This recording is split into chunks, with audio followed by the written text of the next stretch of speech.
What's up, minions? Lex DeVille here, and in this video I am going to show you everything you need to know to say you know how to do SEO.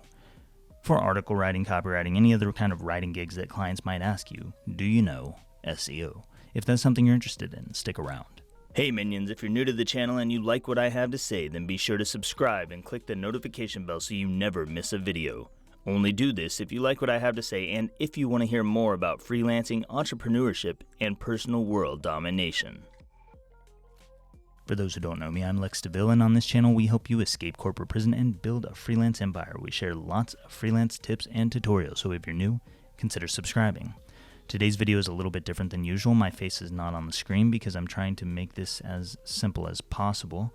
What we are going to do is I'm going to walk you through the things that you need to know to say that you know SEO, because you're going to get asked this question a lot by a lot of clients and you may not have an answer for it. Maybe SEO just seems like this hugely super confusing thing, but it really does not have to be. It is very simple. You just need to know a few basic things. And so I'm just going to show you what those things are. I'm going to do my best to break this down in a simple way and make it as easy as possible, walk you through it. So it's going to take a minute, but if you'll stick with me, you'll know everything that you need to know to say you know SEO. All right, let's get going. So what I've got up on the screen is Google Docs. I have a Google Doc because that's where I write my articles. And when a client asks you if you know about SEO, they're going to ask you about some basic, they're probably not even going to get into it. They're just going to ask you what you know about SEO or say, do you know SEO? And you can just rattle off a couple of key points and they'll feel like you know it. But I'm going to show you some things in here that are the basics of SEO. I'm not an SEO expert. I'm not an SEO optimization specialist. I'm a copywriter, and I only know what I need to know to get jobs. So check it out. Every article that you write, let's say you're writing an article, and this goes for pages too, but I'm going to break it down using an article because most of you will be writing articles. So every article that you write or every page that you have is going to have a main heading. If it's an article, that would be the title, and it's going to be the title at the top of that page. So that thing is going to be your number one heading. So the first thing you need to know about SEO for article writing is headings and how headings work, because they are important. The first heading on the page is going to be the biggest heading. So up here under normal text, you see styles. You will click that and you will set it to heading 1. Boom. You just made this into heading number 1. Now you've got some text maybe in your article, and you come on down here, and now you have, if we're doing 10 reasons why Freelance University is awesome, that's my title. I'm going to talk about the 10 reasons why Freelance University is awesome. So I'm going to have a heading for each one of those reasons, right? So now I've got this. I come up here to styles.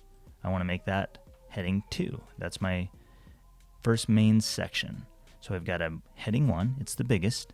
And then I've got a smaller heading, heading 2. Makes sense?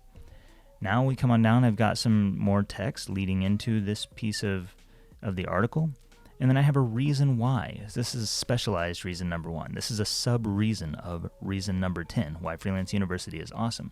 For this, because it's a sub-reason and this needs to be a heading, I'm going to set it as heading number 3. All right? So here's reason 10, why Freelance University is awesome. Special reason number 1 is a heading 3, because we already have a heading 2 and a heading 1. Special reason number 2 is also going to be a heading number 3. Why isn't it heading number 4? It's not heading number 4 because it's not a subheading of this subheading. That would be heading number 4 if it was a subheading of this subheading. But this subheading, this heading here, is a subheading of reason number 10. So this is a subheading and this is a subheading. So both of these are going to be heading number 3. So we have heading number 1, heading number 2, heading number 3, heading number 3. And then when we get back to, let's say this is reason 9, why Freelance University is awesome. Now we're getting back to another main heading. So now we're going to make this heading number 2. I hope you're still with me. What we've got now is you've got your main heading, you've got your first main heading below the title. So heading 1 is the title, heading 2 for the main headings, heading 3 for any subheadings, and then heading 4 for subheadings of the subheadings, and 5 for subheadings of the subheadings of the subheadings, but you probably won't go that far. Once you get back to a main heading, It's going to be back to heading number 2. And then you've got another subheading here. So what's that going to be? It's going to be heading number 3 again, because this is a subheading of heading number 2. Let's make this one also a subheading. So that's going to be subheading number 3. There you go. Now the headings are optimized for SEO. And this is how you would do it. So your title is going to be the only heading 1. Heading 2 will be all of your main headings or subheadings, whatever you want to call them, the main headings of the article. And then everything that's a subheading of that heading will be the next one down, heading 3. And then you'll have text underneath each of those. So that's the text that's for that section. Okay. Once you know that, and that's the big thing that clients are usually concerned with, is just how those headings work. So understanding how they work and also understanding how to set them in Google Docs is important. And it's also important that you know how to set them in WordPress if you work in WordPress too. So I'll show you that real quick. This is the back end of WordPress. So let's say heading 1, heading 2, heading 3. So pretend that these are the headings from the article. You would highlight it. And as long as you're on the visual tab, you can just click this button and click heading 1 for heading 1, highlight the next one, heading 2, and heading 3. And you'd have whatever text underneath those, text, you're good to go, see? It looks a little bit different on the text side, so you have these tags for HTML, but you're not going to need to know these. That's not important for you. You just need to know how to highlight stuff. Well, apparently I don't know, but how to highlight stuff and then how to click this and choose heading 1, 2, 3, 4, 5, whatever one you need. Let's go back over here to Google Docs. Next thing you need to know, the length of the article. How long should a basic SEO optimized article be? It should be at least 300 words. So I don't have 300 words in here, but the 300 words would include all of your headings. That would include the text underneath each heading. As long as that is 300 words, that's going to be the bare minimum. And most clients are going to want more than that. But if you were trying to rank someone like let's say a lawn mowing company for a local town or something, they may not have that much competition on Google. So using at least minimum of like 300 words could be enough to get them to rank for SEO. So you need to know that number. At least 300 words. Tell clients, 300, 400 words. It doesn't really matter. Just say over 300. Next thing you need to know is what is a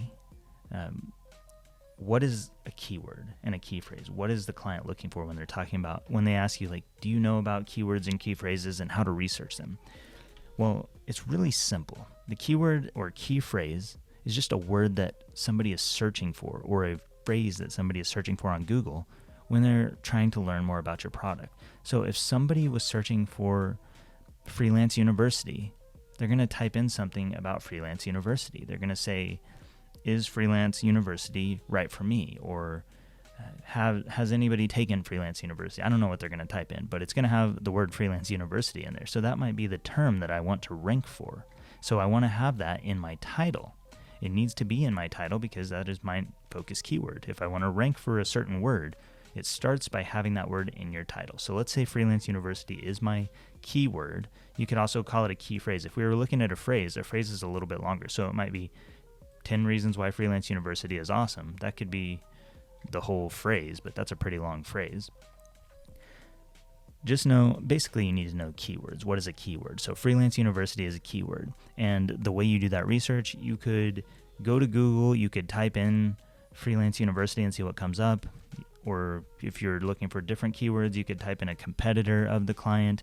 You could look at what their articles say, what's in the title of their articles, their blog posts, and then try to find the words that they are trying to rank for with those titles. And then you would try to spin a different title if you want to outrank them. So that would be part of that. Now, I'm not an SEO expert. I'm just telling you what my approach is and what has been enough for me to talk to clients competently.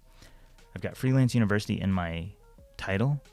To be SEO optimized, you will also want to have it in maybe one of your headings, sometimes more. It depends on how long your article is. If your article is like 2,000 words long, or if your page is 2,000 something words long, you might have more subheadings that are going to have your title in it. But here I've just got it once. And then you'll also want to use it every once in a while in your text. So you can see it's here in this sentence. you need to use that key phrase. And you can use different variations of it. I don't have to necessarily say freelance university. I could maybe say a university that is about freelance or freelancing. That would still help me rank for SEO because Google is smart enough to know that it doesn't have to be the exact keyword phrase, and they don't want you stuffing keywords, and they don't want it coming across spammy. Stuffing keywords is a phrase that you need to know. Keyword stuffing is whenever you overuse your key phrase. So freelance university is my key phrase. If I said freelance university in this heading and this heading and this heading and this heading and here in the text and here, that would get stuffed really quickly if I only had a 300-word article. Every other word would be freelance university. So we don't want that. We want to use it sparingly. We want to use it in a natural, fluid way. Natural writing is going to be helpful to know that you don't want to stuff keywords. Let's go down and talk about links. External links. What is an external link? You need to know this. You need to know both internal and external links. An external link is going to be a link that goes from that page to some other website. That's what makes it external. It is going to an external website. So here's a link to an external website. If I'm in Google Docs, I just go up here and I click insert link and I say www.google.com. That's external to my website, which is lexdeville.com. An internal link is a link, a URL link that goes to another page on my website. So I could say lexdeville.com, www.lexdeville.com/freelance university, because that's not the same as the one that I'm on. Apply. Okay, so if somebody reading the website clicks this link, they're going to go to google.com. They're going to leave your website or the client's website. If someone clicks this link, they're going to go to another page on the website, on the same website. That's the difference between an external link and an internal link.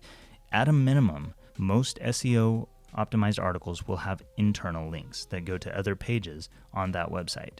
It is okay to have external links as well. That can help you get optimized for SEO, but mainly you definitely need internal links, and you need to know the difference between an internal and an external link. External links go off-site. Internal links go to other pages on the client's site or on your site. Okay, let's go over to WordPress again. We're in the back end of WordPress. Here's the same link button if you wanted to add a link to something. So let's say I wanted to add a link. I would click this, type in the URL, hit the enter button. That would make it a link. Scrolling on down, most of what you need to know about SEO, you can learn just by playing around with the Yoast Seo Plugin. I get that on WordPress, so if you have WordPress, then you can download this plugin for free. You click the plugins button, click add new, search for Yoast Seo, and it'll let you install that. This on the back end is what you see on every page. This is mostly what clients are looking for whenever they want to know what you know about SEO. They want to know, do you know about key phrases, which you do now. You know that that's the word that people are searching for, that you want to rank for. Here in Yoast, you enter the keyword phrase that you're trying to rank for. And then up here, you've got a little smiley face. It's frowny face right now because we're not optimized. When it turns orange, you're getting there. And when it turns green, you're doing well. You're really optimized. Scrolling down. Okay. Right here, this is what is considered metadata. Your SEO title and your meta description. The slug, I don't really worry about the slug too much. But these are really important pieces. So you've got an SEO title. That is the title that is going to show up when people search Google and they come across your website on Google. So mine just says Freelance University right now. You can see it's pretty short. It's green, so it's long enough to rank for SEO, and it uses my keyword phrase, which is good. If we shorten it, you'll see that at some point, well, that's weird. Donkey. I thought it would...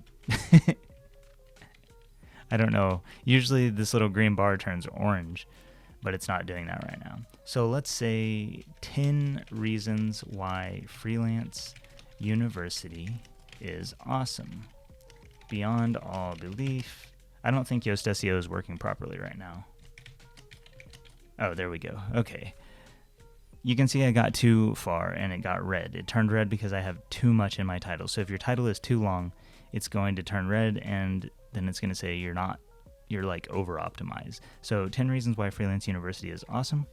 that should be enough, and that puts me in the green. This is about how many words an article might have. So maybe keep it to 11 words or less. As long as you know that, and as long as you know to use your keyword phrase in your SEO title, then you know about the meta description and meta title. That would be considered your meta title. At least that's my understanding. The meta description is this piece right here. So you've got your title up here, and this is just the quick description that people are going to see on Google. So you want to use in your meta description the focus keyword early on. Use it from the start if you can. Freelance University, and you can see the bar down here is orange because I don't have enough content in here. Freelance University is a freelance platform that helps budding freelancers solve every problem they might have as they build their empire. Okay, that's long enough. That's almost too long, but you can see the green bar here. It's saying that it fits, and you can see up here how that's going to read to people on Google. And if I go a little bit further, join now, it's in the orange. So we're getting over optimized, so we don't want to do that. So again, you have your meta title. It's called the SEO title in Yoast, and you have your meta description. And these things make up your metadata. And I do have the keyword in the slug of this page. So I don't know how important that is that it's there, but it is in there. The slug is just, this is like the URL. If my website is lexdeville.com, then getting to this page will be lexdeville.com/10-reasons-why-freelance university is awesome. Okay, scroll down a little bit further. Here's why Yoast SEO is super useful beyond those basics things. The things that I've showed you so far are pretty much what you need to know as far as making clients happy, making them feel like you know about SEO. If you know about the headings, if you know about the length of an article, if you know about inbound and outbound links, if you know about keyword phrases, if you know the basics of metadata, the title, the description, that's enough. Now, if you want to go slightly further, you can go down here. There's a little button if you're in Yoast. There's an SEO analysis. Right now it shows red because we're not optimized. If you click that drop down, it's going to show you the things that are not optimized on the website, as well as the things that are optimized. So you can see my keyword phrase link is good. My key phrase and metadata, I've got it in there. That's good. The meta description link is good. SEO title, good. These will change once I add actual outbound links and internal links. Images is another one. So having images and articles are on the page, that's going to help you rank for SEO. And having your focus keyword phrase in the alt title of those images is going to be helpful. I don't really know how alt titles get added outside of WordPress. In WordPress, it's really simple. You'll add it right in the image when you load it in, but it's not that big of a deal. You can see other things here. Text link, the text contains 8 words. This is far below the recommended minimum of 300 words. So that's where I got that 300 from. Most of the things that I tell clients about SEO, most of my expertise in SEO comes from this right here. I just say these things. I say, I know that it needs to be 300 words or more. I know that we need H2 and H3 subheadings. You can talk about how you know how to use the headings. You know what internal and external links are. It's basically the stuff we've already covered. But sometimes there are a few more things in here that you might miss. Keyword phrase and title, the exact match of the focus keyword phrase appears in the SEO title, but not at the beginning. So if we wanted to optimize for this, I'll show you how we would do that. That's the key phrase and title. We've got the key phrase in our title. It's right here. But if we wanted to optimize according to that, we would start it like this. Freelance University, 10 reasons why Freelance University is awesome. Basically, I'm just moving it to the front of the title, and I could remove it from here so that we're not overusing it. 10 reasons why it is awesome.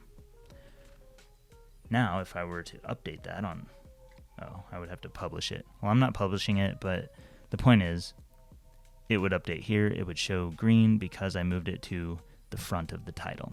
Everything you need to know is right here, and maybe I can screenshot this to share somewhere. Maybe I can even share it on our screen. Okay, clink. Save that. This is SEO. Okay, that's pretty much it. I mean, I don't think that there's anything else that I do besides those things. I get my headings. I make sure that my link is the link that the client wants. I use the focus keyword at the beginning of the title if possible, or somewhere in the title. I try to use it in the slug. I use it in the headings, I use it in the text, but I don't overuse it, and I use it naturally in a conversational way. And then you have your focus key phrase down here, your metadata, which includes your meta title. That's the title that people are seeing on Google when they search, and the meta description, which is the description that shows up under the title in the Google search results that gets people to click on the link and read your article. Those are the main things you need to know. If you guys have any questions about this, drop them in a comment down below. I know there are many, many other things, many other ways that you can optimize for SEO. There are so many things that you can do. I'm not an expert in it. I just know what has worked for me over the past 8 years or so to attract high-paying clients, and what I did need to know and what I did not need to know. And this is what I've used time and time again. If you just know this stuff, you know enough. You don't need to go into any specialized training. You don't need to go do any other fancy stuff. You don't need to go premium with Yoast. You don't need any of those things unless you are becoming some kind of SEO specialist. Then you might want to do a little bit more digging and see how deep the rabbit hole goes, and it goes deep. Just know this stuff. That's enough for most clients because they don't know this stuff, which means you're going to shine in their eyes. If you have not done so yet, make sure that you come join us in Discord. We're answering questions like this every single day in there. That's where this question came from. And you guys can come check it out because I already talked about it in there a little bit. It's free. It's in the link in the description. Freelance University is also open and available, and we're adding more and more course content in there. I'm getting ready to upload some of my copywriter training from the Devil's Pen. That is from the last year or so, a year ago, maybe a year and a half. I don't remember, but it's good content, super good content. And it only got shared privately on my private email list. It's going to be in there now. If you have any questions for me, drop them down below. Like this video if you liked it, blah, blah, blah, all the things. I'm Lex DeVille. Thank you so much for watching. I'll see you next time.